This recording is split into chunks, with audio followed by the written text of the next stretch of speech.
Today I'm going to be ranking every single romance episode and regular show from worst to best. We are greatly approaching my biggest video that I'm ever going to be creating, which is going to be ranking all 242 episodes of regular show side by side, so I figured just before we get there, you might as well get to listen to one more ultimate rant about Mordecai, CJ, and Margaret, as well as some praise for Skips and Mona, even Muscleman and Starla, and Rigby and Eileen, just ranking all of those episodes from worst to best because a lot of people have been asking for me to just tarnish Margaret and to just hate on her in one giant long ass video, so I figured I might as well just tackle all of the relationship episodes in one long video to give some people the rant that they truly need and just some more praise to some truly good writing. And at 20,000 subscribers, I'm going to be cosplaying as Benson and drinking the Mississippi Queen, and if you don't want to miss that, then you might as well subscribe. So yeah, without further ado, let's rank every single romance episode and regular show from worst to best. For the first time, I'm gonna take Rigby's advice. CJ, I need to tell you... Mordecai, just stop. And starting off this list at number 36, it's going to be my least favorite episode in the entire series, Dumped at the Altar. And tell me, what am I supposed to like about this episode? A episode that could have been a really fun plot all about Muscleman and Starla's wedding. Maybe they have to fight a wedding monster or something that tries to steal their cake or something. It could have been really fun. And mind you, this is the season finale of season 6, so you'd think they want to go out with a bang. No, they just deliver a cringe fest all about Mordecai's love life and him just bombing in front of an entire audience of people just for no reason. No payoff, no benefit, nothing good about it. Muscle Dad is right. Finding the right person is hard. You know, for a while, I've been telling myself there's no such thing as soulmates. But now I'm not so sure. Look at Muscleman and Starla. It's like they were designed for each other. So where's my soulmate? I don't think it's funny unless you're really into cringe humor and you like people going like, I'm so extra. No, I'm not about it. I don't enjoy it at all because it's literally just Mordecai being like, oh, should I be with that old man? That old lady? I don't know who's the right person for me. I know it's my best friend's wedding right now and he's about to get married, but let's make it all about me. Are they in this room? It could be anyone. Maybe it's you. Maybe it's that really old lady. I don't know. Why are you talking? So I could talk about these two women that just ruin his entire character. I hate it so much. There's nothing enjoyable about it. The only thing that I genuinely enjoy in this episode is literally just Rigby revealing that he's dating Eileen. What? Spill it. Eileen and I are dating. Everything else just sucks. It could have been a really fun wedding episode. They could have made it Muscleman's wedding special, where a bunch of crazy stuff is happening all about the wedding. It could have been full of fun, just, you know, classic regular show shenanigans fitting a season finale of the show. But no, instead it's just Mordecai dumping his girlfriend because he doesn't know who he wants to be with, and right as he's about to profess his love to her, she doesn't want to be with him anymore because he decided to do this big old speech that kind of was insinuating that he was going to break up with her, so it just didn't work out, and then Mordecai ends up alone, and then seasons later, it's no payoff because Mordecai's character just remains stagnant, so what was the point of it all? What was the point of all this relationship stuff leading to the incredible season 6 finale of Mordecai just being cringy? It is one of the most skippable episodes in the show. If you enjoy it, feel free, but I feel like the majority can agree that this one is just not that good. I mean, Mordecai? No, it's not. CJ, wait! And coming in at number 35 is going to be the episode Merry Christmas, Mordecai. And tell me, what is enjoyable about watching my main character cheat on his girlfriend in a show like Regular Show? It just genuinely feels so out of character to watch one of our main crew do something so heinous. Like, I can't enjoy it. And you could be like, oh, they just had feelings for each other because it was in the moment. It was in the heat of the moment. They hadn't seen each other. They were just talking and they just had to smooch each other. Why? Why did that have to happen? Mordecai is 26 years old. I get it. He's pulling a Mordecai. I can't talk to women. I can't talk with women without bombing in my life. But like, come on, man. You're 26. You had 3 years of build-up to try to get with this girl. You were with her for 2 weeks, and then she left you to go to school, and then she comes back into your life for one day when you're in a loving relationship where we literally just a few episodes had a awesome relationship episode, real date, where you were on the best date of your life with CJ and you guys actually have a real connection, and then you're gonna cheat on her with Margaret, who is a stupid-ass bird that has never given you the time of day. She didn't even try long distance with you, man. She didn't give you you a chance for 3 years until stuff actually started heating up, but it was very obvious that you were very into her. And then when you see her at a Christmas party, you just can't resist kissing her. No! Oh my gosh. I didn't mean to do really that. wasn't. I mean, Mordecai? You literally had a 3-minute conversation with her, dude. What? Why? Why did they have to make Mordecai do this? There's nothing good about it. The best part about this episode is the beginning where they're just singing about fruitcake, fruitcake. We don't want your fruitcake. You want partake of your old fruitcake. Something like that. Fruitcake, fruitcake, we don't want to partake of your old fruitcake. When a fruitcake comes out knocking, you just stuff that in your stocking. And boom! No fruitcake! That's the only good part of this episode. Everything else is just Mordecai being stressed out about seeing Margaret at the Christmas party. He sees Margaret at the Christmas party, smooches her, CJ runs away crying. That's pretty much it. I don't like it. Huh? And coming in at number 34, it's going to be the episode Saxs. And talk about one of the most pointless episodes in the entire series, because 10 episodes later, it's everything that happens in this episode is just null and void, and when you look back and you're trying to rewatch this episode, you're just like, well, this was pointless. The episode's all about Mordecai trying to get CJ back after he cheats on her, and so he's doing all of this elaborate stuff to try to get her to notice him and forgive him. He even pretends that he gets hit by a bus to try to get CJ just to talk to him.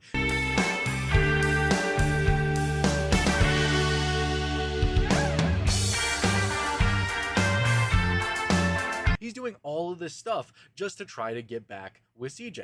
A lot of it's actually pretty, admirable. At least he's trying. At least he's trying to prove that he's actually in love with her, and he's trying to prove that it was just a mistake. It was just the heat of the moment. It never should have happened. He never should have kissed Margaret. So he's doing all of this stuff, and then we get the big elaborate finale where he does a bunch of, lights all over this building and does this really sweet thing about how he just wants to talk to her. CJ's impressed, and they decide to start it up again, but they need to take it slow, and Mordecai promises that there's nothing going on with Margaret, and that he only wants to be with CJ. And then 10 episodes later, he has to do his big old speech about his gut and about who he wants to be with, and it's only because of Not a Great Double Date, where it was just revealed that Margaret doesn't actually have a boyfriend and has feelings for Mordecai. Why does Mordecai have to go through all these different feelings? This episode is just so pointless. You literally cannot rewatch this episode because there's nothing good about it. The sad sax guy, the guy who just walks around with a saxophone trying to give Mordecai advice, I also hate him. Brother, they don't call me sad sax guy just because I play the sax and cry a lot. Don't think he's enjoyable. Don't think he's funny. I don't know what you're supposed to enjoy about this one. It's just genuinely so pointless, and it makes Mordecai's character even worse when they break up, because this entire episode was about getting her back, and then you're unsure if you actually want to be with her? Dude, come on.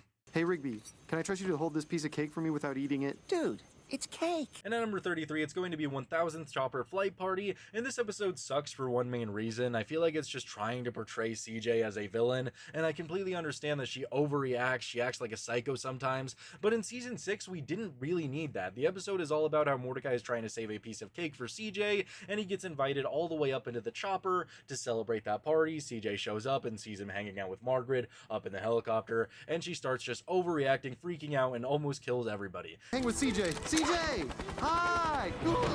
Oh, come on. Did you think I wouldn't find out? That you could just make a fool of me forever?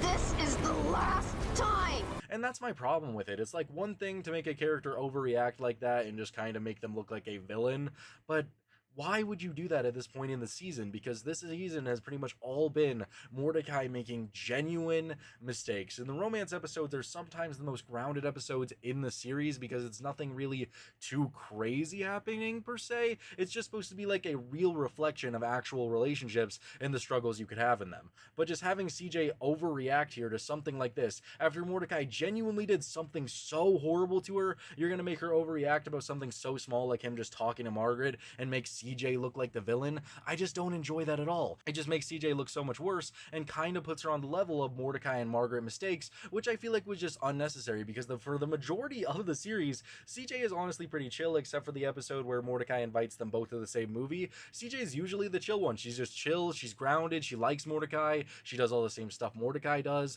They actually seem like they vibe together. She just seems like a genuinely good person. But then you have this episode that just comes out of nowhere to portray CJ as a untrustworthy disgusting bitch of a girlfriend, when in reality, she is just reacting because Mordecai literally cheated on her at a Christmas party when she went to the bathroom for like 2 minutes. Can you imagine going to the bathroom for 2 minutes, you come outside, you see your boyfriend is kissing the woman that he said that he has no feelings for, and then you do this whole entire thing where Mordecai's trying to get her back, and then she's like, okay, I'm gonna trust you, but you're on thin ice, we need to take it really slow, and then you show up to a party that your boyfriend is going to, where his ex is going to be there, and the first thing you see is your boyfriend with his ex in a helicopter talking and laughing. Of course, you're going to overreact a little bit, but CJ, you know she has her cloud powers, so obviously it's going to make her look a bit more threatening, but either way, I still think she's justified. I still understand why she's feeling that way and why she would react like that. I feel like everyone who hates CJ because of this moment, I feel like you're not factoring in every single feeling she had, and if she wasn't a cloud monster, then it probably would have just been her getting angry and running away crying again. You just have to factor that in. This episode solely exists just to make CJ look bad, and that's why I don't like it. No!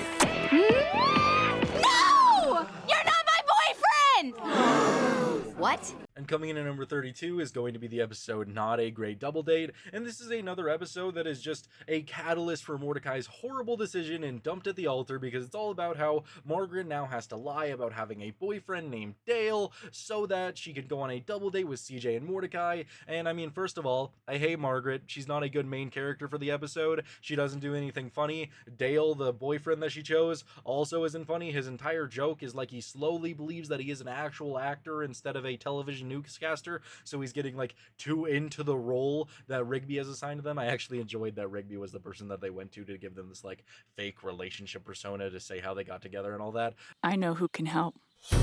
So you're telling me that I'm meeting at this nondescript coffee shop to help you lie to my best friend? I actually enjoyed that portion, but everything else is just really boring, really dull, and then the entire big climax of the episode is Margaret is almost about to kiss Dale, and then, oh no, she doesn't want to kiss him because you're not my boyfriend! Oh, get away! No! You're not my boyfriend! What? And yeah, then, you know, CJ's like, you lied, and she's all like, yes, I still have feelings for Mordecai, which leads to Mordecai, you know, being a freak. He chases after CJ, and then it leads to all the dumped at the altar shenanigans, and overall, this episode is just really boring. Margaret isn't fun as a main character. Dale is boring. The, like, whole, like, double date portion of the episode, we don't even get anything good out of that. It's really nothing good about this episode. It just sucks. It's just one of the most boring episodes. Margaret sucks. The relationship stuff sucks. It's just to add a little bit of drama because Margaret still has feelings for Mordecai. Dude, what the heck? You can't leave me alone with Margaret? It's fine. You're just hanging out as friends. At number 31 is going to be the episode Just Friends, and this episode is supposed to be the ultimate payoff to everything that Mordecai has ever done with Margaret, with CJ, to all the relationship stuff. It's supposed to be the ultimate payoff to all of that stuff that we saw, with Mordecai growing as a character, becoming a better person, learning from all his past mistakes, and realizing that he doesn't want to be with Margaret. But it doesn't feel like that at all. There's no moment where Mordecai has a moment of self-reflection, and it feels like Mordecai actually learned from everything and has grown as a person, because the episode is just all about Mordecai trying to avoid becoming a couple with Margaret. Nothing romantic here. Bunch of dudes driving fast, gas fumes, noisy engines. What's that? Exactly. Even though Margaret wants him so bad, until they eventually end up at this hibachi restaurant where this old hibachi guy like shows them their future. Margaret, will you marry me? Yes. Sweet! Our very own houseboat! Like literally with smoke, shows them everything that could possibly happen if they end up getting together, and they both decide that they want to take it easy on relationships right now and just focus on themselves, which is great. Like, I'm happy Mordecai has that conclusion and is able to make that decision. I'm happy Margaret is able to make that decision, but then it's just over for the relationship stuff. So what did Mordecai learn? Because it's not like Mordecai's character changes after this. He just goes back to being just regular Mordecai, if not even more sad Mordecai, because he sees everybody around him is doing really good. It would have been nice if this episode was like the turning point for Mordecai, where he like went on to do something better with his life, he learned from it, he became a better person, just something like that to actually give us a feeling that Mordecai changed as a character and that all this relationship stuff was leading to something. I would have loved that, but no, this episode is just the end of all the relationship stuff for Mordecai. Nothing happens until he meets the Bat Lady all the way up until the end, and that's all we really get. So this episode is fine. It's really boring, but as the conclusion to the love triangle arc, it's just not that great. I wanted more from Mordecai's character, I guess. Starla! Starla! And at number 30 is going to be The Longest Weekend. Finally, a episode that isn't about the love triangle. It's going to be an episode about Muscle Man and Starla. And when they see this movie, Starla is just taken aback by how beautiful it was because they were able to stay apart from each other. And so Starla's all like, Mitch, we need to stay apart from each other, Mitch, for 1 week. You can, Mitch. For God, Starla's voice always hurts so bad. We need to stay apart for 1 weekend. And so Muscle Man is really struggling with this. I actually think the part where he's like in his trailer just like hallucinating Starla everywhere is really funny. I miss you, Mitch. But everything else is just really boring. It's just Starla hanging out with Margaret and Eileen and everybody else literally tying up Muscle Man to keep them apart. And it's just really dumb for the most part. There's just nothing that good about it. Nothing too crazy happens until the end. We get a couple of good stuff here and there, like with Muscle Man tricking Rigby and then shoving him so that he could go and try to get to Starla. Just for a minute. In your face! My lady's love gives me all the strength I need! And then he's like, my baby needs me. Starla! Starla! And then Starla hears this and is like, ow! Mitch! Mitch! And just they start like floating towards each other at the speed of light using their powers of love, and they match like perfectly after a full weekend, which cements their proof of love for some odd reason, because being apart means that you could be more in love. I guess it's whatever, it's fine. I guess I just don't think it's that fun for a regular show episode. The crazy thing only happens at the end, and even then it's not that interesting. For the most part, I just think it's really boring, which is why I'm ranking it all the way down here. I got it! Self-confidence! I mean, look at your face! What's wrong with my face? At 29 is going to be the episode Cruisin', and I think this episode has a really good premise, a really good concept. I think it could have been something really good, but overall I just think it's pretty boring. It's just Mordecai and Rigby going around and trying to get a bunch of girls' numbers because they make a bet with Margaret and Eileen that if they could get a girl's phone number, then they will go out to a dinner, and Margaret and Eileen will pay for it, and vice versa. If they don't get a girl's number, then Mordecai and Rigby will pay for it. And I don't know, I think Margaret and Eileen are just assholes in this episode. I mean, it's very clear that it's supposed to be like a date kind of thing, you know, like it's supposed to be like them hanging out, but then Margaret and Eileen go and find dates to the dinner so that Mordecai and Rigby will pay for this super fancy dinner for Margaret and Eileen and their dates instead of all four of them going out. I hated that aspect of the episode. And then you also just have Mordecai and Rigby trying to get all these girls' numbers, and I think some of it is really funny, like when they're driving up and a girl literally runs away and jumps onto a helicopter in the sky just to avoid them.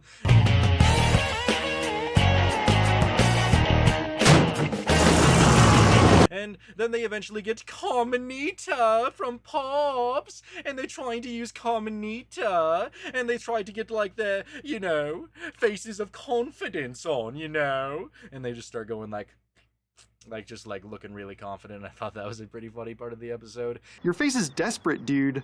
Follow my lead. Wow.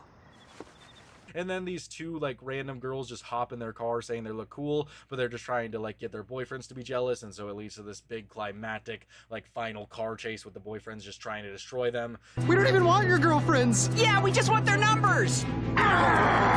You guys are dead! And that was okay. Mordecai and Rigby crash the car, and they get a phone number from Margaret because she hands it to them for like hospital stuff or like rescheduling, so they technically got a girl's phone number, and it's fine for the most part. I just think the beginning of it's really dull because 8 minutes is just kind of the same thing over and over again until we get to that car chase, and even the car chase isn't that interesting to me. I don't know, just find this one to be really dull. That's why it's coming in at 29. A pretty face and those long, long legs, and I hope someday we are more than just friends. At 28 is going to be the episode Butt Dial, and what if I told you that I'm laughing with Margaret just to feel so good, like I knew it would. Laughing together and having a blast, and I hope it lasts forever. I can't believe how hot she is. Makes my insides feel like knotted twists. Yeah, that's pretty much the majority of the episode. The episode just opens with Mordecai singing a song about how he can't believe how hot Margaret is, how about how her legs, just her pretty long legs and all that stuff, just talking about her bird ass and how much he wants her so bad. And he ends up butt dialing Margaret, sends this message, and so he has to try to race Margaret to get back to that message. And all that stuff is honestly pretty boring. I mean, Mordecai and Rigby get sucked into Margaret's Margaret's phone, and they have to deal with the guardians of Margaret's password or whatever. All that stuff's fine. They eventually have to play the message for Margaret, and Margaret loves it and makes it her ringtone, and that's pretty much it. The thing that actually boosts this episode up for me isn't even Mordecai, isn't even Margaret, isn't even Rigby. It's just Pops, because Pops is so funny in this episode, because they call him and they're just like, don't move a muscle, and he's like, okay. It's just so good. I think Pops is the major highlight of this episode. Pops, stay where you are and don't move. Got it? Ooh, I love this game. Everything else is fine. I don't think it's bad per se. It's just not an episode I would ever choose to rewatch, because I honestly just think it's fine. Maybe I'd rewatch it just to hear J.G. Quintel singing about Margaret's pretty long legs, but that's about it. Overall, it's pretty boring. How can you say you're fine? Thinking about this sweater, gotta pull yourself together. This plan will only hurt. You can never make it work. At 27 is going to be the episode Laundry Woes, and this episode is really bad. I just kind of like the parts with Rigby because he's being a true bro in this episode. Everything else with Mordecai is really horrendous. This is the episode following Margaret breaking up with Mordecai and Stake Me Amadeus, and Mordecai is really sad, so the beginning of the episode is actually really wholesome. Everybody just trying to help Mordecai get back to his old self, and then he's doing some laundry and he sees Margaret's pink sweater and he's just like, oh, Margaret. One pink sweater? Oh no. Don't do anything you're gonna regret. Don't do it! Which then, of course, leads to him wanting to give the sweater back to Margaret, and we have Rigby tagging along with him because he's literally going to do a 20-hour drive to Margaret's college without, calling her, texting her. He just wants to show up and surprise her. Rigby realizes that this is going to have detrimental effects on his mental health because obviously it's not going to end up with them getting back together. It's just going to make Mordecai sad again, which isn't going to accomplish anything. So you have Rigby tagging along, and you get a lot of good stuff with Rigby actually trying to help him, and you get the not fine, you were anything but fine, driving all these miles to see this stupid bitch. How could you be fine? How can you say you're fine? Thinking about this sweater, gotta pull yourself together. This plan will only hurt. You can never make it work. You have Rigby actually singing a song that's actually supposed to motivate Mordecai, to help Mordecai, just trying to be a real friend and not make him make this stupid decision, which leads to one of Mordecai's worst moments, pushing Rigby out of the car, leaving him on the side of the highway. I am your friend. You'd realize that if you weren't such a sad sack chump. That's it. And then Rigby is still a champion, still a friend, because he just starts sprinting to the college to still try and catch up with Mordecai. Mordecai gets there, and then he just throws the sweater in the trash when he sees Margaret being happy because he realizes, oh, she's happy and fine, I shouldn't do this. And yeah, so the entire episode with everything with Mordecai doing all this ends up being completely and utterly pointless because he doesn't even go through with it, even though it is the right decision. All of that stuff, watching all that stuff, it's still so horrible. I don't know, I just like this one because I think Rigby is being a true friend, and that's just, a good lesson to have, Always trust a homie who's just trying to look out for your benefit. Look at me! I just laid sea turtle eggs, and now I'm gonna swim out to sea. Although many of my hatchlings won't live to adulthood. And coming in at number 26 is going to be the episode Do Me a Solid, and I never thought I'd see a world where I genuinely can rank Do Me a Solid higher than anything else on a list, but hey, here we are. I hate this episode because I think Rigby is a complete and utter asshole in this episode. It's just so annoying, he's so villainous for no reason. I think the episode actually has a really fun opening with Mordecai and Rigby just doing a bunch of solids, like cheesing these nachos, just getting all giddy and laughing like a bunch of teenagers. I think it's hilarious. Cheese these nachos. But then it gets really bad when Mordecai really wants to go on a date with Margaret, and the only way that it could happen is if they go on a double date, Rigby going out with Eileen, and Mordecai gets to go out with Margaret. But the only way Rigby will do this is for 10 solids. And instead of being a bro, seeing that his friend could potentially get the lay on the girl of his dreams, he decides to, use all of his solids to make Mordecai look like a fucking idiot. Hey, do me a solid. Take the heat for this. Take the heat for what?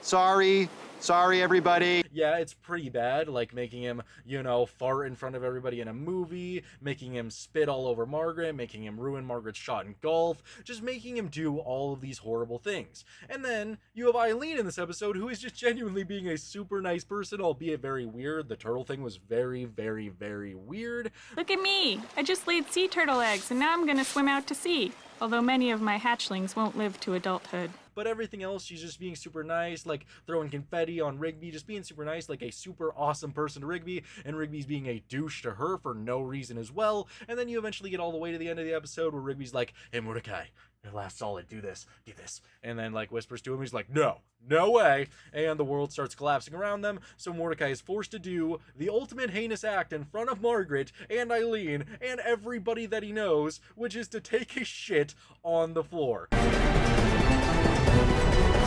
Beep, beep, oh no, bro. A lot of people were very confused when I said that when I last talked about this. That is genuinely what he's doing. He's not laying an egg. He's not doing anything like not related to this. He is making dump truck noises, squatting down, and he is shitting on the floor.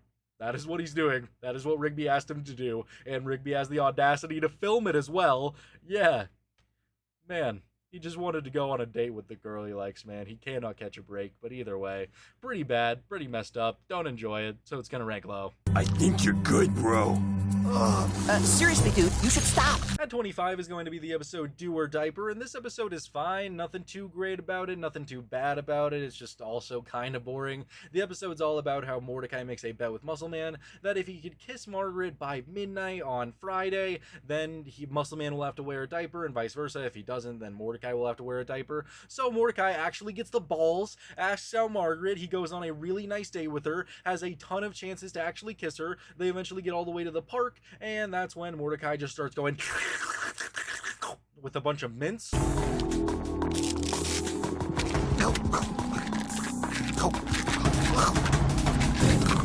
Like just shoving everything minty that he possibly can in his mouth, which leads to him becoming so minty that he freezes the entire park.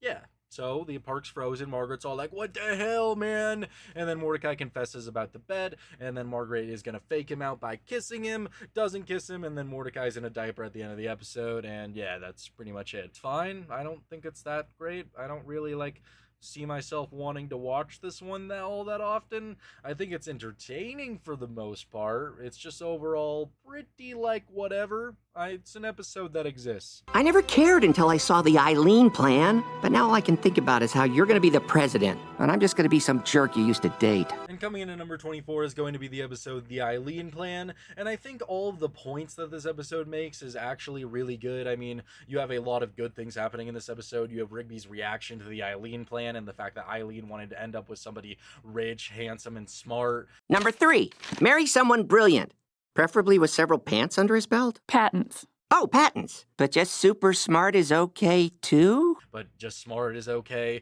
She wanted all that, so Rigby has a realization that he needs to go back to high school, which leads to him having to lie to Eileen a lot because he doesn't want to say that he doesn't have a high school diploma, so he just keeps lying over and over and over to Eileen, and he's taking this geology class, and then it ends up with Eileen figuring it out when he's on a cave trip, and they both fall down this hole in this cave, and Rigby has to use his knowledge, confess his feelings. I never cared until I saw the Eileen Plan, but now all I can think about is how you're gonna be the president, and I'm just gonna be some jerk you used to date. We get some good Eileen and Rigby bonding here, with Eileen being super understanding, and Rigby uses his knowledge of caves and geology to light up a geode, and they're able to escape together. We go? Wow, it's Gorgeous. And overall, it's just a very wholesome episode. It's just kind of whatever, you know? I think it's enjoyable. Just it's not an episode where I would be like, oh, I really want to watch that episode again because it's really good. It's just an episode that kind of just serves the purpose of, okay, Rigby's going back to high school again. He's doing it all for Eileen. I think the ending is really wholesome, but it's not an episode where I'm like, oh, yeah, let's rewatch that episode. What the? Were you in the stall the whole time? Gross, no? Coming in at number 23 is going to be the episode New Year's Kiss. And this episode is all about how Rigby sees a future version of himself in the toilet that states that Mordecai cannot go out with this one girl at the New Year's party and kiss her. So the entire episode is all about Rigby trying to stop this kiss at all costs, and I think it's actually pretty okay. I mean, I wouldn't ever choose to watch this one. If you're gonna put a bunch of episodes down in front of me, this probably wouldn't ever be my first choice, but I mean, it's okay for the most part. It's just Rigby going through it, trying to stop this kiss from happening. Eventually he gets to the big climax of the episode where he's is given a slow motion timer where he has to try to stop the kiss in slow motion. It's tense. He's hurrying. He tries to push Mordecai out of the way, but it turns out it's not even Mordecai, and the girl that he went to the party with was trying to kiss this other guy who was wearing like a Blue Jay mask because it was a masquerade party. Happy New Year! Did I make it? Get off of me, punk! And then Mordecai ends up kissing CJ, and they both realize that it's CJ and it's Mordecai. They're like, and CJ runs away. It's very awkward. It's very crazy. CJ? The episode is fine. It only really exists just to show us that CJ is going to be back in the show, and now there's tension and drama between Mordecai and CJ and their relationship. That's the only reason it really exists. I think Rigby talking to himself in the future in the toilet is actually pretty funny. What the? Were you in the stall the whole time? Gross, no! Everything else, for the most part, is just okay. I'm making coffee, more than making our girls. I did that way earlier, to the extreme. And at number 22 is going to be the episode I Like You High, and this is another one of those episodes that just exists to further a romance plot instead of being a self-contained fun story. The episode is all about how Mordecai is watching a show with Yuji, a guy who just cooks food and like makes drinks in a really cool way. I don't know, I think it's really funny. I think Yuji is a really cool character. Ain't nobody can make a swan espresso like Yuji can. Care for a sip. You don't drink from the cup, you drink from the sky! I think he's the best part of this episode, but when he's trying to type I like Yuji, he accidentally sends I like you high to CJ, and so, you know, this 25-year-old Blue Jay starts panicking because he sent a text that says I like you high, and CJ didn't even react to it weird. She was just like, I like you high too. That's not even that weird, dude. Like, why are you being like this? But it sends him into a full-blown panic. Oh, no, cancel! Oh. And so he tries to go and meet Yuji to get a picture with Yuji so that he could show that he meant to say Yuji. Yeah, it's really convoluted. It's really weird. Again, we get to see more of Yuji, which is just the only enjoyable thing going on. I'm making coffee, more than making our girls. I did that way earlier, to the extreme. And eventually he accidentally sends the same text 3 times, which sucks Mordecai and Rigby into the phone, and they meet those like password phone guardians once again.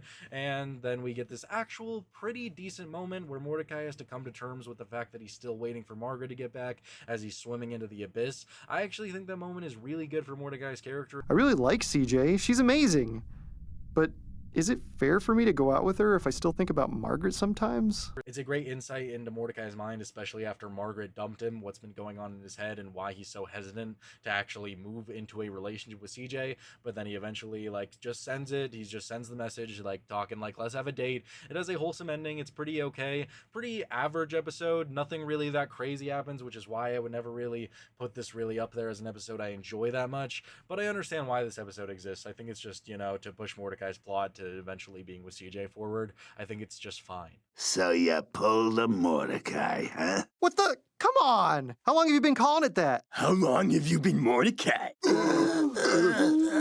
I think you're better than all of these guys here.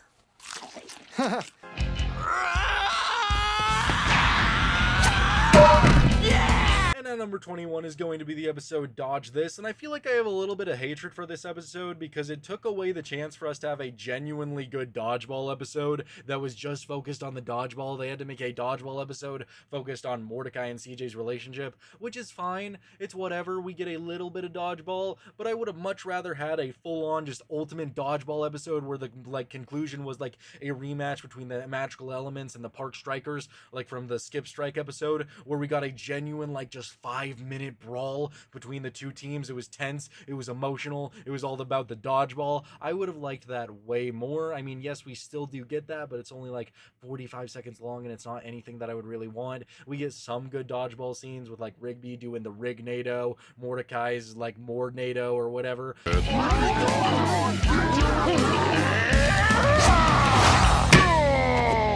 We get some good dodgeball moments, but then it gets to the point where it's just Mordecai and CJ's awkward relationship. And we believe that you're unable to knock each other out because you're avoiding your history together. What? We're not avoiding our history together. I mean, like, Yeah, we don't even have a history together. Are they gonna get together? Are they gonna talk it out? Are they gonna be friends again? And they get sucked into the dodgeball gods dimension where they have to discuss why they can't hit each other in dodgeball. And then they discuss like, oh yeah, I don't even hate you, lol, let's be friends again, lol, ha ha ha. And then they go back to the normal world, and then CJ just knocks the fuck out of Mordecai with that ball. No, you go. Okay. And that's pretty much it. It's definitely just okay. I really wish that we just got a full-on dodgeball episode, but it's fine. It's just another one of those episodes that exist to progress the romance between Mordecai and CJ. It's fine. Guy! Friend zone! Friend zone! Friend zone! And at number 20 is going to be the episode Meteor Moves, and I actually think this episode is pretty decent. It's definitely nothing special. The episode's all about how Rigby's like, you haven't made a move on Margaret yet, why haven't you? So they plan this big old trip to go and see this meteor shower with Margaret and Eileen. They're driving up there. We get the shine, shine, shine, shine, shine, to shimmy shine song, so that's okay. There's no denying. The stars be shining as the heavens are aligning. Shine, shine, shine, shine, shine, shimmy, shine. And then everything else leading up to the big finale is just a bunch of random talking, so it's honestly just kind of boring. I think it heats up a little bit when the meteor shower actually starts, and Rigby, instead of watching this beautiful, like, raining from the heavens meteor shower, just looks at Mordecai and Margaret and just goes, friend zone! Friend zone! And just starts shouting friend zone at them. Guy! Friend zone! Friend zone! Friend zone! Friend zone! Friend zone! Why is he saying friend zone? And so Mordecai's like, what are you talking about? And then they literally get sucked into the friend zone, like, for real, and they're both in, like, these, like, green glass panes. And then there's this meteor guy telling them that they're in the friend zone. And so he asks for a second chance, and Mordecai just walks over to Margaret, plants a big old smooch on her.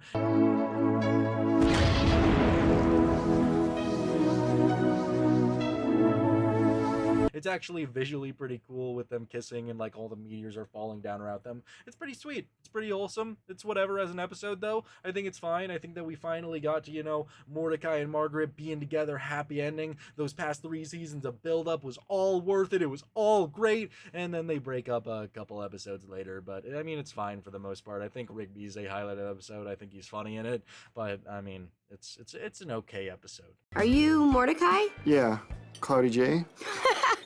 That's just my screen name. You can just call me CJ. And number 19 is going to be the episode Yes, Dude! Yes! And in this episode, it's all about how Mordecai is going to go and ask Margaret to go to a movie, but he sees Margaret getting proposed to, and it turns out to actually just be Margaret's cousin, who got a brand new peg leg, just showing her it off, and she's all like, yes, dude, yes! But he mistakes it for a proposal, which just leads to him being just down in the dumps, so sad. Dude! So Rigby sets him up for a dating website, and he goes on a bunch of different dates with a bunch of different girls. He's just not into any of them. Some of them are actually really weird. Yeah. Oh, so you agree that women are misrepresented in most forms of popular media? I don't know. Guess. But then it eventually gets to CJ, and this is when the episode actually starts getting good, because they're actually into each other. It actually seems like a wholesome friendship that can blossom into a relationship, because guess what? You have this bombshell of a girl walk into your life, Mordecai. She likes all the same stuff you do. She literally seems into you. She likes the same food as you. She is able to beat you in video games. This seems like your ideal woman compared to Margaret, who you're barely even able to speak to. The original Zombie Destiny movie is way better than the remake. Quit talking with your mouth full. Mordecool. Wait, what do you mean? My mouth's open. You could just talk to CJ. You could have a good time with CJ. You had a great time with CJ, but you know, then we get to the horrible part of the episode where Mordecai invites both of them to the same movie when he finds out that Margaret didn't actually, you know, get proposed to, which leads to CJ showing up, freaking out, turning into a cloud, trying to zap everybody, kill everybody, and then Mordecai apologizes, and that's the entire episode. He doesn't get to go to the movie with anybody. Well, he gets to go to the movie with Margaret's cousin, and he enjoys it. Mordecai doesn't enjoy it very much. Overall, I think it's decent. I actually really enjoyed the middle part with Mordecai going on the date with CJ, having a good time. I really like their montage together. I think think it would have been a lot better if at this point in the series, like, maybe we had like a Margaret chasing Mordecai thing instead of like, you know, going the path that they did with just, you know, getting rid of CJ for the next 3 seasons, because I actually think she could have been a really, really good character throughout the entire series. But no, they just get rid of her after that and you don't see her for a very long time. I think it's definitely just fine. I feel like they could have went a different way with it, but it's an okay episode. Doesn't do a whole lot for me though. They're just wings, buddy.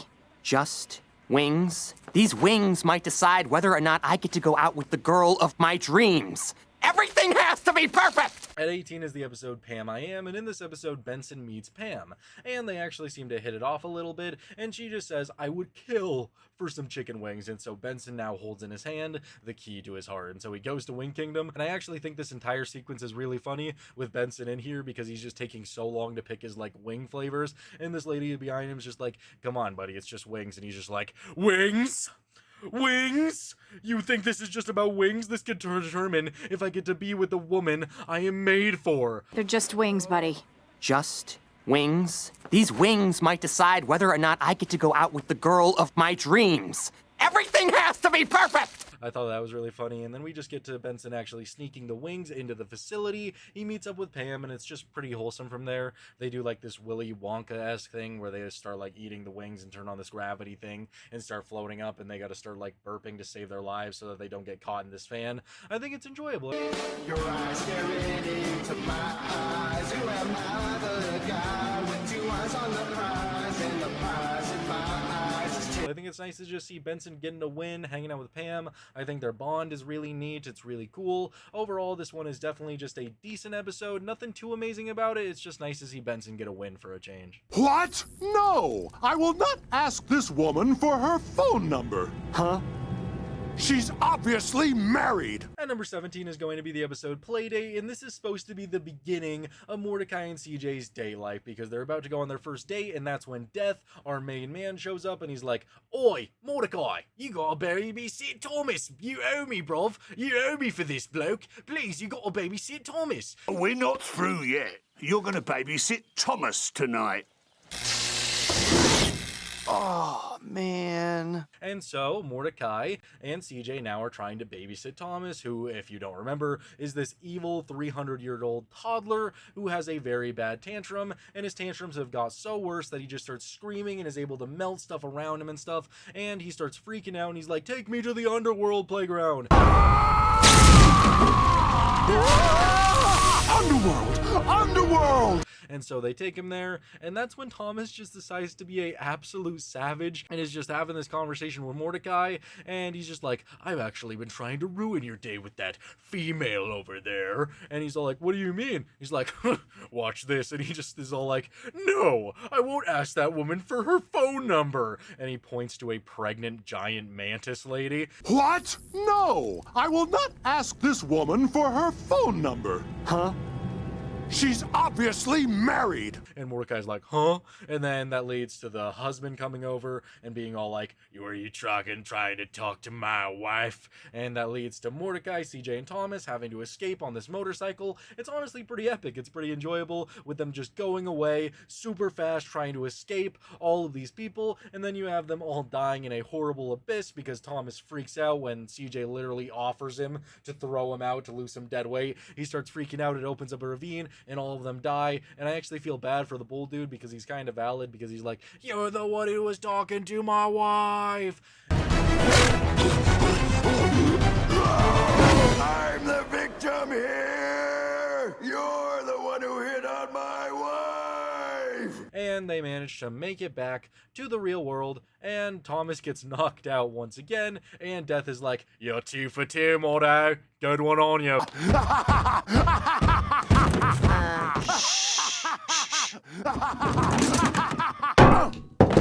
I actually think for the most part it's pretty good. It's pretty enjoyable. I'm gonna give this one a solid thumbs up. And what we have is special, but I may never get this opportunity again. I'm sorry, but I can't be your girlfriend. As 16 is going to be the episode Stake Me Amadeus, and it's going to be all about Mordecai officially asking Margaret to be his girlfriend, and he wants to do it right, he wants to make it spicy, and so he's going to take her to Stake Me Amadeus, one of the best joints, and that's all because he has a bunch of Amadeus dollars, because Pops has been giving him all of the funny money, and so he has a bunch of them, so he goes to the restaurant a little bit early, and that's when FBI agents attack him, imprison him, and everybody from the park is also there, and they're all detained, and that's when it's revealed that they all have a bunch of fake Amadeus dollars from a mysterious dealer, and they're asking everybody, and Pops reveals that, oh, I got the funny money from a mysterious dealer. It was me! I gave them the funny money! And he confesses that he kept buying it for a bunch of different gifts, and that's when they have to set up a sting operation with Mordecai and Rigby going in there, Mordecai going on his date, and Rigby also going in at a separate table to meet up with this guy. They eventually go to that table after Mordecai has to leave Margaret just for a second, and it's revealed to be the Fuzzy Dice Bear. Yes, he survived. Come on, there's no reason we all can't have fun here. After all, that's what I was made to do. Show people a fun time. It's crazy. He pulls out a Tommy gun, and that's when we get a big shootout with a bunch of the animatronics returning, and a big shootout between all the FBI agents, all going at it, all fighting each other, and then Mordecai is with Margaret, and then Margaret's all like, I got into my dream school. Oh gosh, I got into my dream school. I can't be with you, and runs away crying. And what we have is special, but I may never get this opportunity again. I'm sorry, but I can't be your girlfriend. And then the animatronics are shot by a missile and killed. And yeah, that's pretty much the entire episode. School is overrated! I didn't go to school, and look at me! Mordecai's sad. I think the ending of it is actually pretty good, with Mordecai just sitting up on the roof, just staring into the sunset. Yo, you take Margaret to the airport? Yeah. You want to talk about it? No. Rigby comes out there with a soda. That's just a very good vibe. It's a good bro moment. I mean, it's definitely okay. It still gets a thumbs up for me. I think it's a okay season finale, especially a season that was packed with a bunch of romance stuff. I just wish it didn't get progressively worse with all the romance stuff following this episode, but I think this was definitely a good conclusion to all of that romance stuff. I think it was fun. I think the return of the Fuzzy Dice Bear was okay. I think the shootout was pretty epic. I think Pops having all the funny money was good. It's okay. Hey, what's shaking, dollface? Hold on tight, strap yourself in, because a date with me will make your head spin! And at number 15, it's going to be the episode Skips in the Saddle, and I think this episode suffers a lot, mainly because of its placement in the series. If this episode came out in a, later season, then it probably would have done better, but when you put a episode that is about Skips getting back in the saddle in the same season where you have the Skips story about his biggest relationship ever, the reason why he skips, and then you put these episodes kind of close to each other, I feel like this episode's obviously going to garner a lot of hate, but to be fair, Skips has been alone, doing nothing on a Saturday, Sunday, or Friday night by himself, just playing with cards when all of his friends can't hang out, so of course maybe he's going to want a little bit of a lady. So the episode's mainly just about him trying to get with some women. He goes to the club with Gary and some babies. It doesn't go very well. What do you like about it? It looks comfortable, like my friend's diaper. Mordecai and Rigby then try to help him by setting him up on a dating website, and he does so well that he gets invited onto a dating game show, and because Skips isn't much of a talker, they use Rigby as a, ventriloquist dummy. Go out for a nice meal. And go to the planetarium, because you surely belong with the other heavenly bodies. Literally using Rigby as a ventriloquist dummy, and because Rigby just loves those cheesy shows, he knows all the lines to say to lure in the ladies, and this eventually devolves into chaos when the other contestants lose their minds and start trying to destroy the entire set, and so Skips has to save the day. The woman is literally entranced by Skips's bulging muscles, and the lady ends up choosing Skips, even though Skips reveals that he's not all of this amazing talker, all this amazing stuff. They go on the date to Costa Rica with his chica, and it turns out to be horrible because she was a bit high maintenance. How was Costa Rica with your chica? Well,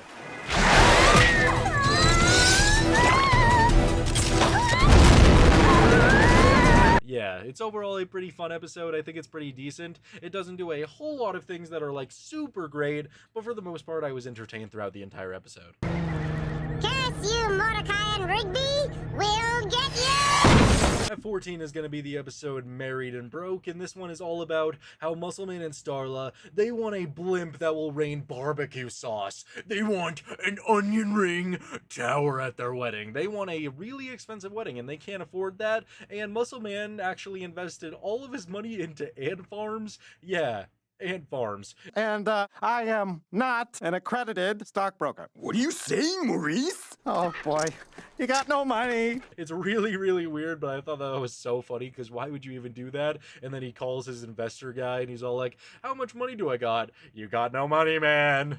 Why did you put all your money in ants? And I thought that was pretty good. So this leads to Muscleman and Starla having to go on Married and Broke, which is just basically like the episode Fool Me Twice, except, you know, it's all about married couple, and Muscleman and Starla are competing against a bunch of other couples in a bunch of just random challenges so that they could win their dream wedding. And I think the Canadians are really funny because they're just shown to be so perfect, because, I mean, well, they start off as being USA people, but it's revealed that they're Canadian, and that's why they're so perfect. They're just doing so amazing in every single challenge, and it eventually gets all the way to the final climax of the challenge, where the Canadians are just doing so amazing, they're doing so good, and they're just, like, beating Muscleman and Starla, but Muscleman and Starla, you know, just go to their main move, which is passionately making out, which leads to them just becoming this, like, dominant love force and floating all the way to the finish line.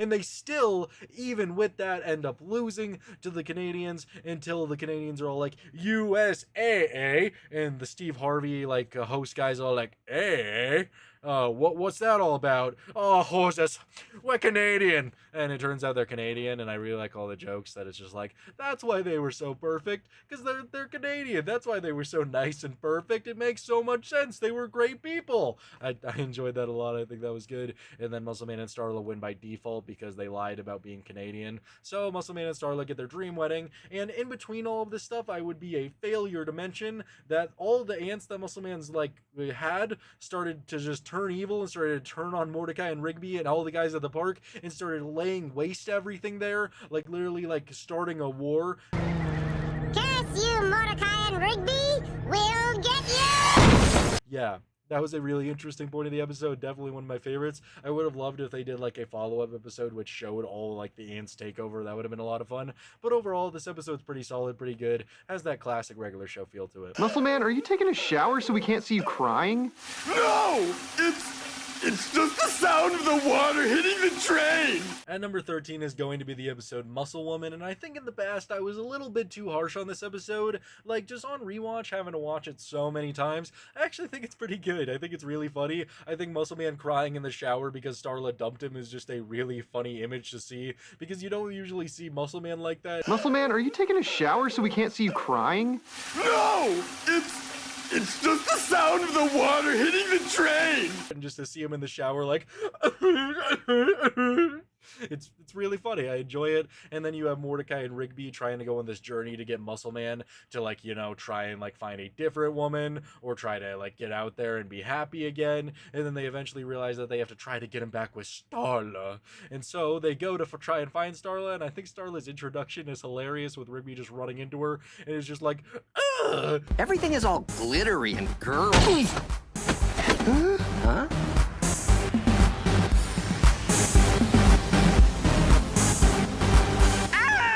And so, for some reason, they're like, okay, let's have Mordecai date Starla so that Starla will realize that she wants to go back with Muscle Man, and that leads to Mordecai just having the worst possible time of his life dating this big old green woman and just struggling immensely because she is just way too much for Mordecai, and Mordecai eventually loses it and dumps her when Starla tries to kiss him. He literally pushes her off and goes, ugh, get off of me! Oh, get off of me! What's wrong, Dumpling? I'll tell you what's wrong. I don't like you. And yeah, not a big fan. And so she gets dumped, and that's when she's like, Mordecai! And starts going on this big chase, and Starla is a monstrous villain. Come on! Come on! Come on!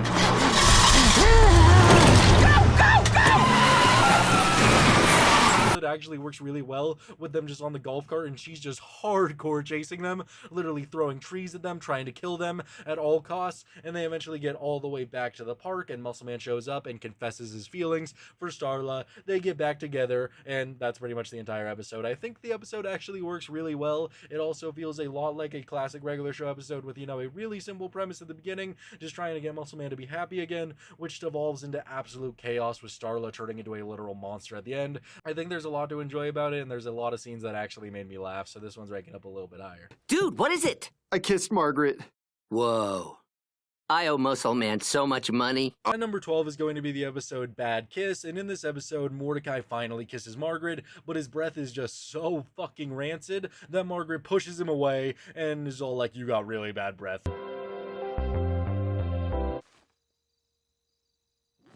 Oh, sorry, I shouldn't... No, it's fine. It's just... What? Your breath is really bad. This causes Mordecai to start panicking, and so he eventually goes to Rigby, and it turns out Rigby still has a teleporter, and they decide to actually use it to go into the past and stop this kiss from ever happening. And I actually think all the stuff with, like, Mordecai trying to force, like, past Mordecai to, like, drink mouthwash or brush his teeth is actually really funny, because Mordecai just wakes up, and instead of brushing his teeth or using mouthwash, he goes straight for the comb. This is what the ladies like, and they just grab him and try to, like, force it down his throat, and he just refuses. Oh, yeah, that's what the ladies like. Grab the mouthwash! Rigby, what? Which leads to, like, this big old chase with, like, Mordecai from the past using the time machine to try to steal the kiss, and they have to chase them. Visually, actually, it's a lot of fun. We get a great sequence, a great montage of them going to a bunch of different places that they had been before, all these different places in the past and past episodes.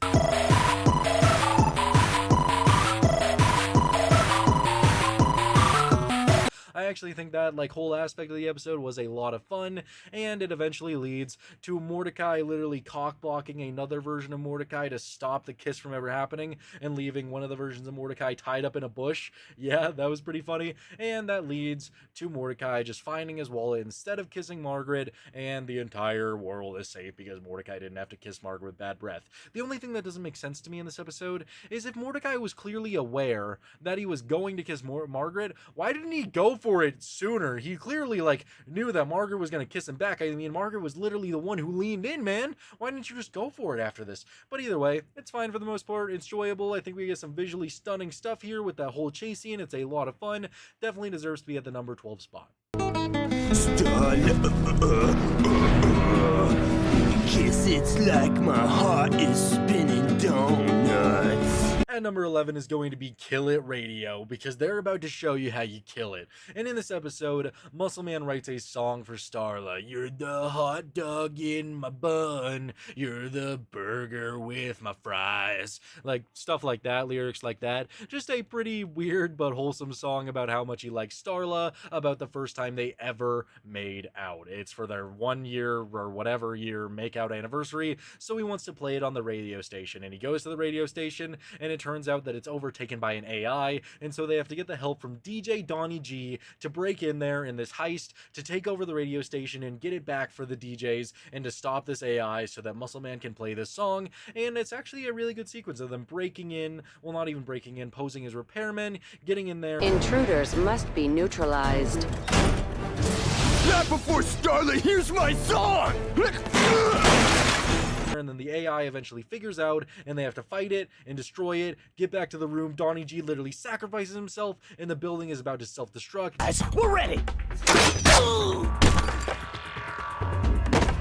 Donnie G! But they get that song on, and it's just like, oh, Starla. Oh, Starla,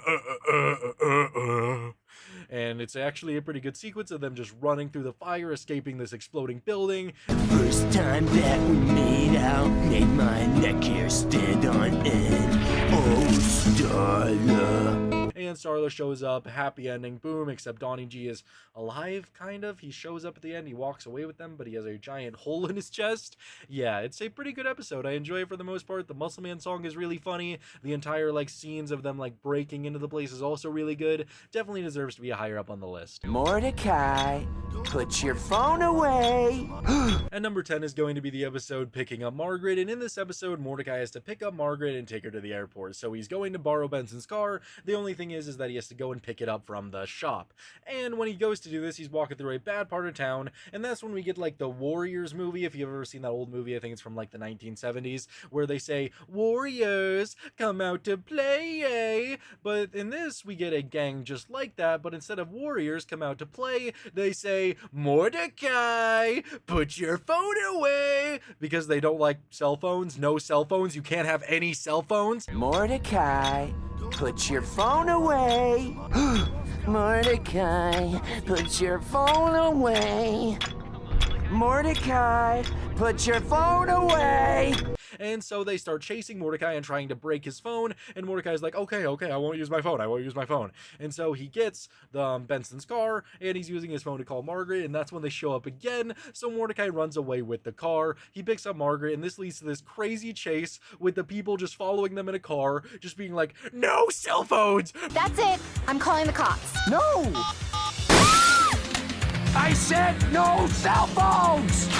"Mordecai, put your phone away!" And it's just honestly a pretty epic chase with Mordecai trying to avoid them. They eventually crash. Mordecai gets Margaret to the airport, and Margaret plants a big old kiss on him. We get "We are the champions, my friend," as Mordecai celebrates smooching the girl that he likes. Nothing. Sorry. See ya.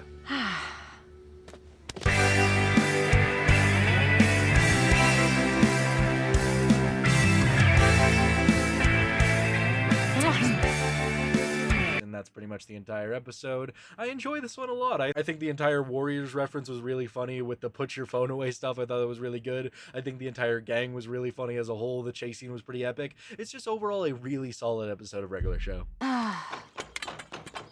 Cannonball!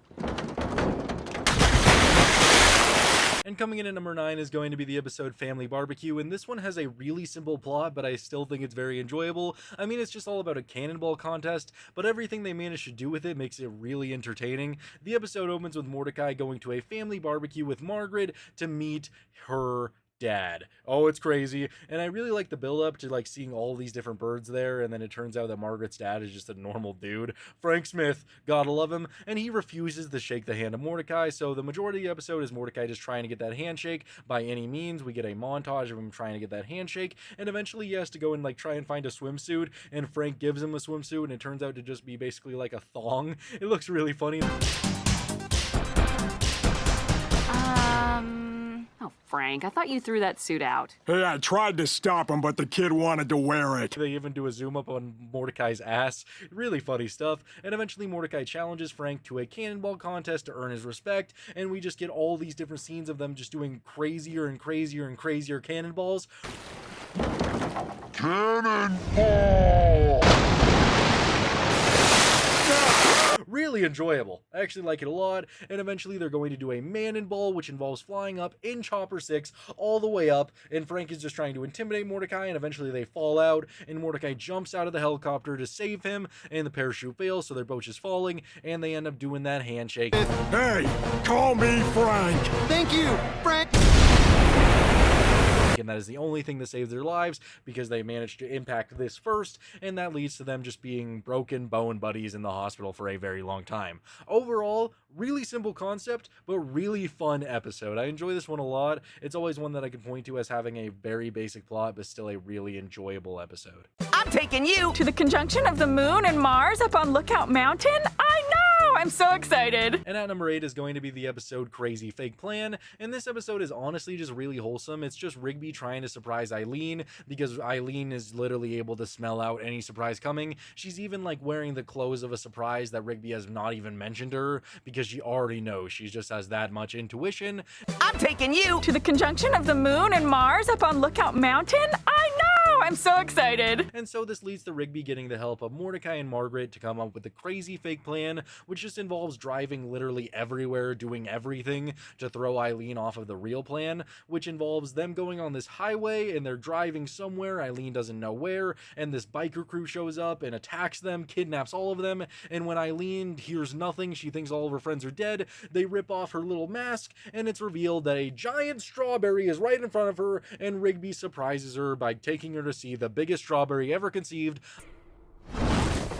Surprise! I brought you to see a giant strawberry!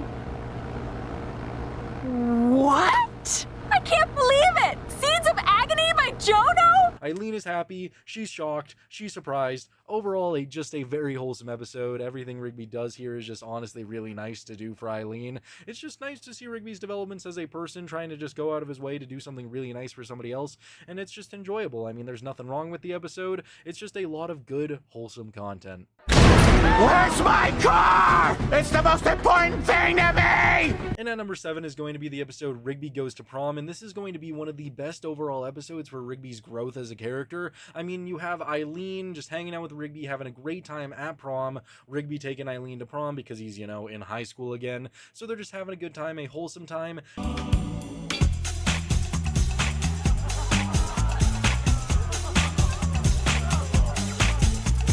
And then you have all of the development side with Rigby and his father, because he goes to his father to ask to borrow the car to show Eileen a good time. He says no, his mom lets them have it anyway, and his dad eventually finds out, and this leads to, you know, Rigby and Eileen had already left prom at this point to go to this mountain to hang out, and Rigby's dad shows up to the prom, and he's like, "Where's Rigby? I love my car more than my son! Where is the car?"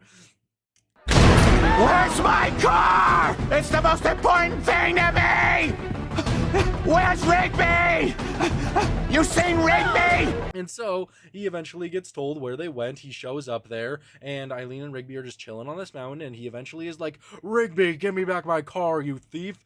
And this leads to them eventually just going down the mountain. His father's just laying into Rigby, saying that you're a horrible person, and you found somebody else to ruin as well. They're like talking about Eileen. It's just really messed up. And eventually they drive off of a cliff, and this leads to Rigby having to take control of the wheel and save their lives, which gives Rigby's father his respect, his admiration to his son. Go, go, go! Which kind of sucks. It feels a little bit rushed for their relationship, but overall I enjoy it. I think it's just a great way to, you know, have Rigby's story told and have his progression as a character to fix his relationship with his father and make it better, and like showcase his relationship with Eileen and just what his father thought of that. I just enjoy a lot of aspects of this episode, and I think it's really good for Rigby's progression as a character. I'm sorry, Benson. It's not you, it's just math. I think we should just be friends. And at number 6 is going to be the episode Fries Night, and I honestly think the entire concept of this one is just hilarious. Not really the beginning, because it's Benson getting broken up with in space because Pam is like, "I don't know how long you're gonna be there," so Benson tries to eat wings to cope with his sadness, and it's just not working. Pam, why? And so this leads to Mordecai and Rigby telling him that he should go and try some fries from Roxy's truck, and so he goes out there in a spacesuit, and this ends up with him getting hit by a literal truck. Crinkle cut, wedge cut, crisp cut, crinkle cut, shoestrings. I think I'm starting to feel better already. And Roxy finds him and is all like, "I'm all out of fries, but you could come with me if you want." And I need to mention the fact that Roxy is a literal floating rock with eyes. Yeah, that's very important for this. And so they just start going to planet and planet and planet to get all the stuff for the ingredients for the fries. And throughout all this, Roxy just starts to fall in love with Benson because he's just so damn attractive.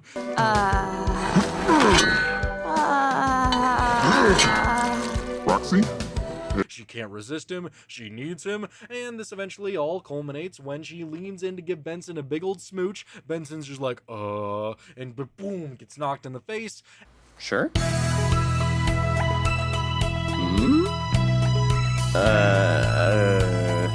Oh, ow! was that? And, well, Roxy didn't like that very much. Benson's all like, you were trying to kiss me? And she's all like, of course, what do you mean? She runs away, Benson tries to follow her, and that leads to Roxy having to save Benson because he gets hit by a rock in space. Benson confesses that he just got out of a relationship, and it's fine, he eats fries, he feels better. Good stuff. Overall, a very fun episode. I think the concept of a rock falling in love with Benson, of all people, was really good. I enjoyed that a lot. It was a great episode to tackle more of Benson's relationship struggles, and overall a very funny, entertaining way. I enjoyed this one a lot. Death Bear's really gonna be living down here. Hello? Death Bear, you home? Yeah, the pizza you ordered is here. And coming in at number 5 is going to be the episode Death Bear, and I think the only problem with this episode is that it's a really slow build-up, but I mean, if you like character moments, then I think it's okay. I'm just a Margaret hater, which is why I tend to, like, not really enjoy the beginning of this episode, but I mean, I can't deny that it's actually just pretty enjoyable. It's just them all watching this movie, and it turns out that Rigby is all like, let's do something scary for real, and so they decide to go to this abandoned zoo and look for Death Bear, and we just get a lot of character building, relationship building between Mordecai and Margaret, and a little bit with Rigby and Eileen. It's just enjoyable for the most part. It's just 8 minutes of them just chilling, having a good time, and they eventually just chilling in Death Bear's enclosure, his so-called enclosure, and they're just all laughing about how, oh, this was a fun little journey. It obviously wasn't going to have a Death Bear in it, and that's when a door opens and Death Bear actually shows up, and he's just a bear wearing a little hat and a cape, and starts chasing them. Yeah. What is that? Huh?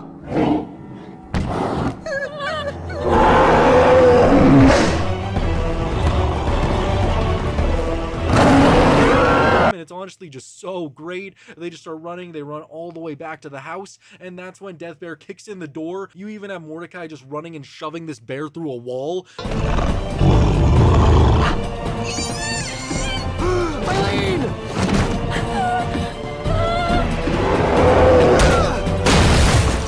This, like, how much do bears weigh? Bears weigh a lot, but either way, Mordecai just unleashes the power of the gods, shoving it through the wall, saving Eileen's life, and the bear just starts hitting ninja moves on these animal control people.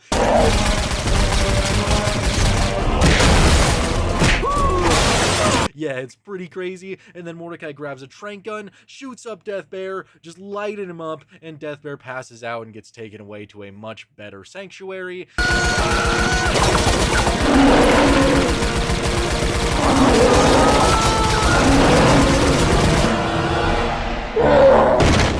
And yeah, really crazy ending to the episode. Definitely one of the most memorable episodes in all of regular show. Death Bear was really funny. I like that they gave him karate moves. Mordecai gets a awesome hero moment here. Probably made Margaret just go like, oh, Mordecai. Yeah, it's just really good stuff. I enjoyed this one a lot. Definitely deserves to be in the top 5. Yeah, I used to get lost in the woods a lot. When you were a kid? Last year. It was kind of a phase I was going through. And coming in at number 4 is going to be the episode Camping Can Be Cool, and this is another one that is just really good for relationship building with Mordecai, Margaret, Rigby, and Eileen, because Mordecai and Rigby want to show Margaret and Eileen that camping can be cool. So they all go to this camping ground that they're not really supposed to be at, but they're having a good time there. Eileen gets a lot of good moments. Yeah, I used to get lost in the woods a lot. When you were a kid? Last year. It was kind of a phase I was going through. I mean, Rigby is actually starting to, like, take an interest in her in this episode, so that's always good. And they, like, spot this random deer who's apparently just been watching them for a long time. They see it every single year. And then we have Mordecai and Margaret just chilling on Margaret's hood, just talking it up, having a good time. And it turns out that Mordecai locked Margaret's keys in the car to play the radio, so they have to figure out what to do about that. It starts raining, so Margaret goes to gather more wood for the fire. And that's when the deer is seen again. He comes out of the bushes, and it turns out that he's a freak man deer. Take filthy hands off branches. What? Yeah, it's really weird. He's scary, and he's going to try and hunt and kill them all because they just keep trashing the forest. And so we get this chase scene with Eileen breaking a rock through Margaret's window, driving the car. They're running away from this deer who is able to catch up to them, and they just slam him in the face with a light. He's still catching up, and it all ends with the deer getting hit by a truck by the park's recreational officer.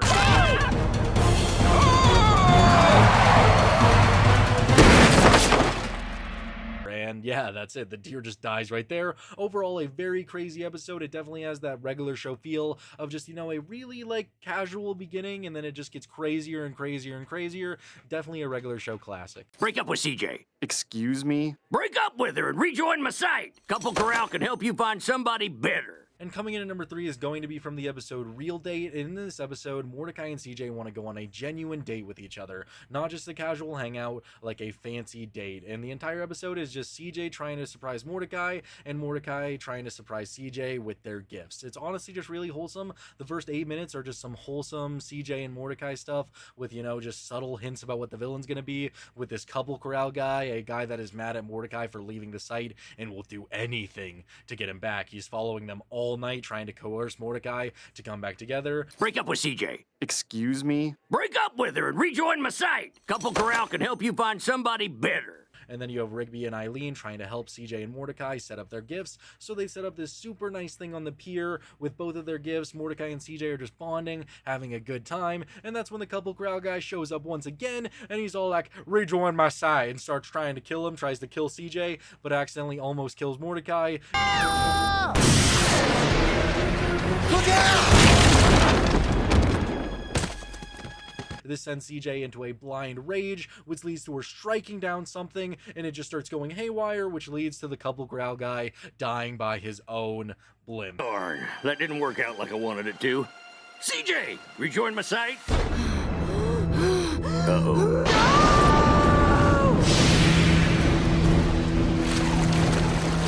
Leave us alone! It's really funny, it's really enjoyable, and then CJ is just seen holding Mordecai. Mordecai wakes up, and yeah, it's just a really wholesome ending. You get a wholesome ending with Rigby and Eileen too, with Eileen stealing CJ's gift to give to Rigby. I love it. I thought that you would. It's just really great stuff. And I genuinely like this episode because this episode just showcases what we could have got instead of all the like drama in season 6. We could have gotten a lot more self-contained, interesting stories, because this is just a casual slice of life relationship episode with a awesome regular show feeling ending with a crazy villain at the end. They could have done so many more of these episodes where like Mordecai and CJ are going on something like a hike or something, or going like to a trip to a resort, and just a random villain appears at the end. They could have done so much more stuff like that, kept CJ as a full front in the show, because I think this is one of the best episodes that they've ever made, and it's all about a relationship building, all about them going on a date, but it still feels like regular show. It doesn't just feel like random romance building episodes or character assassination episodes. It's just a genuinely good romance episode, and I wish we got a lot more of this instead of what we later would get in season 6. This was a really good season 5 finale. I just wish we got more episodes like this. This ballroom used to host the most elegant balls in its day. Whoa, were they big? These balls were huge. And coming in at number 2 is the episode TGI Tuesday. And when Mordecai finds out that Margaret is potentially going away, he wants to have a going away party for her, but he wants to do this on a Tuesday. And everybody in the town reacts pretty negatively to this, because there's no way you could throw a party on a Tuesday. Ain't nobody in this town gonna hold a party on a Tuesday. You hear me? Nobody! Ah! Everybody is just in shock, but Mordecai is determined to do this, so he gets the help from Rigby, Eileen, Muscle Man even, and he's just going around trying to find a place to have a party, and they eventually get this ballroom, and Benson is all like, you guys could use this if you could clean it, and Rigby's like, well, there were balls here? And Benson's all like, the balls were huge!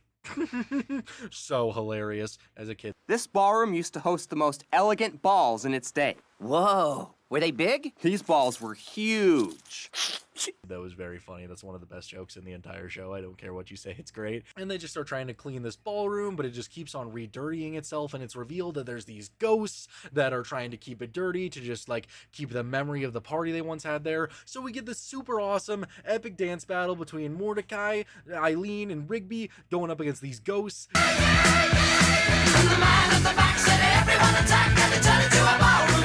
It's awesome, it's fun, it's a ballroom blitz. Ballroom Blitz. I enjoy it a lot. I think it's great. We just get all their awesome dance moves going up against the ghosts. I think it just has that awesome regular show feel to it. And eventually the ghosts like concede because the Mordecai says how much he wants to have this party for Margaret. And then we get that wholesome ending where he's just dancing with Margaret. Has that good vibe, that good feel. I enjoy this one a lot. I think all the dance stuff is really a lot of fun. It's just a very good episode of regular show. Take good care of her tonight. Don't forget she's someone's little girl. Don't mind him. Tonight is going to be perfect. And coming in at number 1, the best relationship episode in all of regular show has to be Skip's story. No other relationship episode does it as good as this one. I mean, we just get so much in this episode. We get the origin of Skips versus Clorgbane. Leave them alone or what? Walks? Huh? Or what? Huh? We get to meet Mona, the love of Skips' life, and we get to learn so much about her and her personality in just such a short amount of time that makes it just so enjoyable. Oh, beg pardon. Yes, thank you. I was just staring vacantly in my direction. Oh, you caught me. You could actually see Skips form this bond with Mona, this relationship with Mona, all while trying to keep a secret that he's planning to fight Clorgbane and to rid everyone of Clorgbane and his bullying, because Walks never walks away from a bully. It's just all so good. You just get this montage of Skips and Mona hanging out while like setting up for the prom, and then you have Skips like meeting Mona's parents, them telling him to just take care of her and make sure she makes it home safe, which just hits even harder. Them going to prom, having an amazing time. You have Forever Young playing as they're dancing, and it just hits even harder when you realize that this is their final and first dance. Your smile is the fire that rocks my soul. Gonna remember it until I grow old. It's just all so sad. You have Clorgbane growing impatient, invading the prom, fighting Skips, Mona saving Skips at the cost of her own life.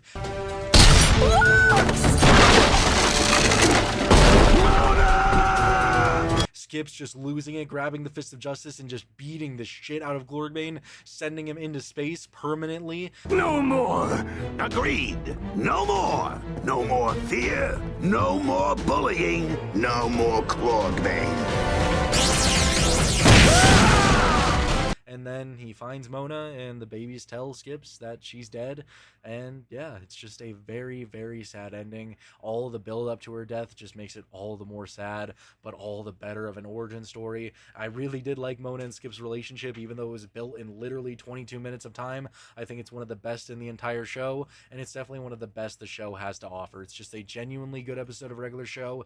It has an awesome fight in it, great romance, just everything you could possibly need in 22 minutes. And that's why it's earning the #1 spot on this list. I think Skips has the best relationship episode in the entire series. Thank you guys so much for watching. I really hope you enjoyed this video. If you did, please make sure to like and subscribe. I do have a lot of really good content coming on the way, ranking every single regular show episode ever, more Adventure Time hot takes, just more really good stuff on the way that you don't want to miss. So yeah, I'll see you in the next one. Bye.